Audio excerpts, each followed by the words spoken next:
வணக்கம் நண்பர்களே, முக்கிய அப்டேட்டை பார்க்க போகிறோம். டிவிகேவுக்கு விசிகா தங்களுடைய ஆதரவை வழங்க போகிறதாக செய்திகள் வந்துக்கு இருக்கு. ஆதரவு கடிதத்தை திருமாவளவன் அவர்கள் டிவிகேவுக்கு கொடுக்க போகிறாரு அப்படின்னு நியூஸ் வருது. 4 மணிக்கு ப்ரெஸ் மீட்டு அப்படின்னு சொல்லியிருந்தாங்க. இப்போ நான் வீடியோ ரெக்கார்ட் பண்ணக்கூடிய இந்த நேரம் வரைக்கும் ப்ரெஸ் மீட்டு இன்னும் வரலை.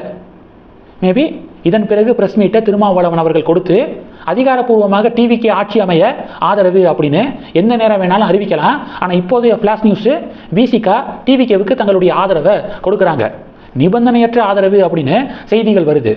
இந்த நிபந்தனையற்ற ஆதரவு அப்படிங்கிற டேர்மை தனிப்பட்ட முறையில் நான் நம்ப தயாராக இல்லை.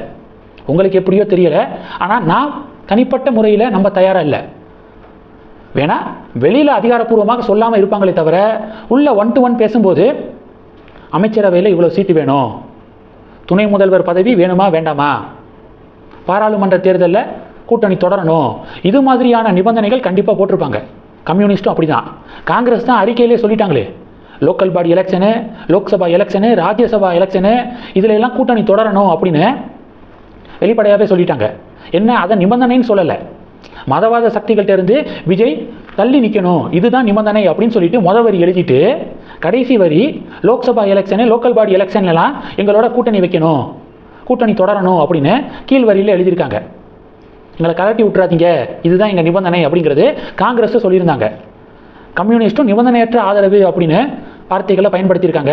டெஃபினட்டாக 1 to 1 பேசும்போது கம்யூனிஸ்ட்டு அவர்கள் தரப்பு நிபந்தனையை விஜய் கிட்ட முன் வச்சிருப்பாங்க. விஜயும் அதுக்கு ஓகே சொல்லியிருப்பாரு. அதன் காரணமாக தான் இந்த சப்போர்ட்டு அமைஞ்சிருக்கும். விசிகாவும் அப்படி தான். ஆக மொத்தம் விசிகா டிவிகேவுக்கு சப்போர்ட் பண்ணுறாங்க. இனி டிவிகே ஆட்சி அமைக்கிறதுல எந்த ஒரு குழப்பமும் இருக்காது அப்படின்னு நான் நம்புகிறேன். மீடியாக்கள் கொஞ்சமாவது பொறுப்போடு நடந்துக்கணும். புயல் சீசனில் இவனுங்க போடக்கூடிய நியூஸை பார்த்தாலே நமக்கு பயம் வரும். அதுக்கு அந்த புயலே தேவலாம் போல அப்படின்னு பொதுமக்கள் நினைப்பாங்க. மழையே தேவலாம் போல இவனுங்க போடக்கூடிய பிரேக்கிங் நியூஸை பார்க்கும்போது அப்படின்னு ஒவ்வொரு பொதுமக்கள் நினச்சிருக்காங்க. அது மாதிரி தான் இந்த எலெக்ஷன் ரிசல்ட்டையும் எலெக்ஷன் ரிசல்ட்டுக்கு பிறகு நடந்த நிகழ்வுகளையும் ஊதி பெருசாக்கினதே மீடியாக்கள் தான், அவங்களுடைய டிஆர்பி ரேட்டிங்காக. தனிப்பெரும்பான்மை தமிழகத்தில் யாருக்கும் கிடைக்கல. அப்போ டெஃபினட்டாக பதவி ஏற்பதில் காலதாமதமாக தானே செய்யும்.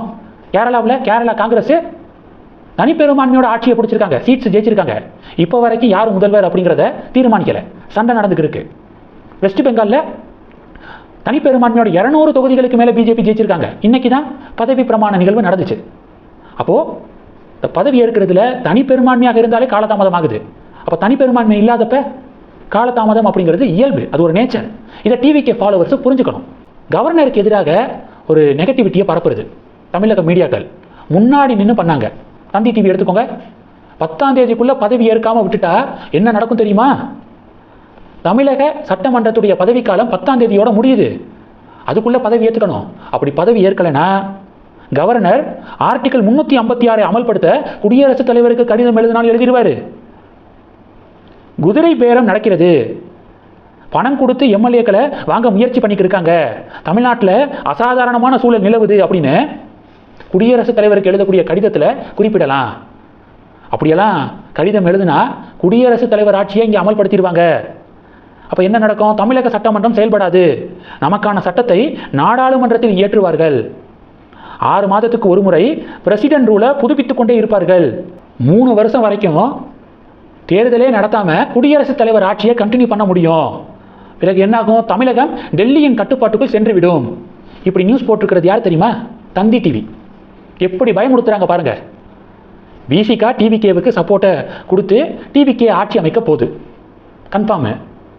அதுக்குள்ள எந்த வழியிலெல்லாம் பொதுமக்களை பயமுறுத்தணும், கவர்னர் மேலே பழிய தூக்கி போடணும், அமைதியாக தமிழகம் இருந்துடக்கூடாதான். ஏதாவது ஒரு பிரச்சனை நடக்கணும், அதன் மூலமாக இவங்க அதை டெலிகாஸ்ட் பண்ணி டிஆர்பி ரேட்டிங்கை ஏற்றணும். இப்படி ஒரு கேவலமான புத்தி கொண்டவங்களாக தமிழக மீடியாக்கள் மாறிட்டாங்க அப்படிங்கிறதான் வேதனையின் உச்சம்.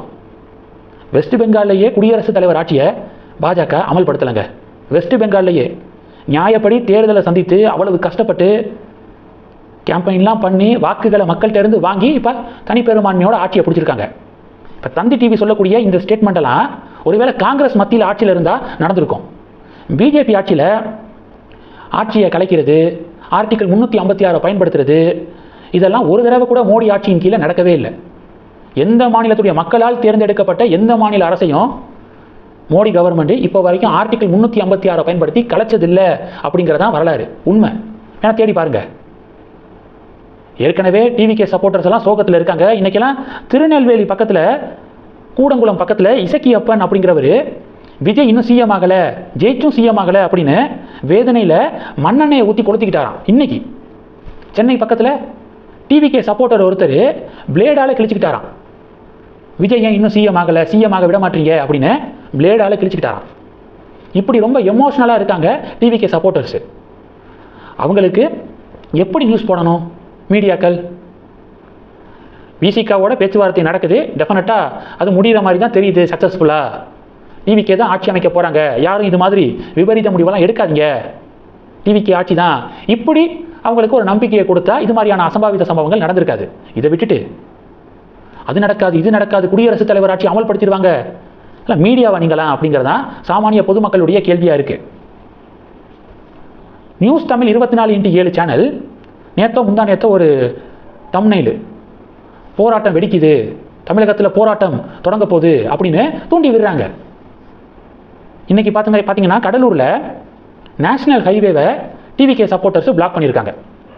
மீடியாக்கள் இப்படி தூண்டி விட்டால் கேடர்ஸு போராட்டத்தில் குதிக்க தான் செய்வாங்க. அதனால் ஒட்டுமொத்த பிழையும் இங்கே மீடியாக்கள்கிட்ட இருக்குது. அதனால் இனிமேலாவது திருந்துங்க.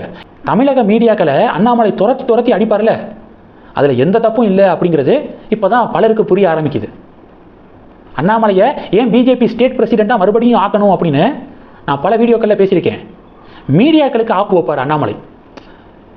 கரப்டட் மீடியா ஏதாவது கேள்வி கேட்குறாங்க அப்படின்னா வட்டியை முதலமாக கொடுப்பாரு. அண்ணாமலை தான் அதை சிறப்பாக பண்ணார். அண்ணாமலை தவிர யாரும் மீடியாக்களை எதிராக கேள்வி கேட்க யாரும் பெருசாக இல்லை.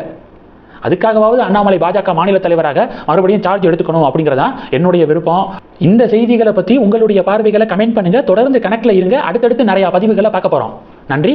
ஜெய் ஹிந்த்.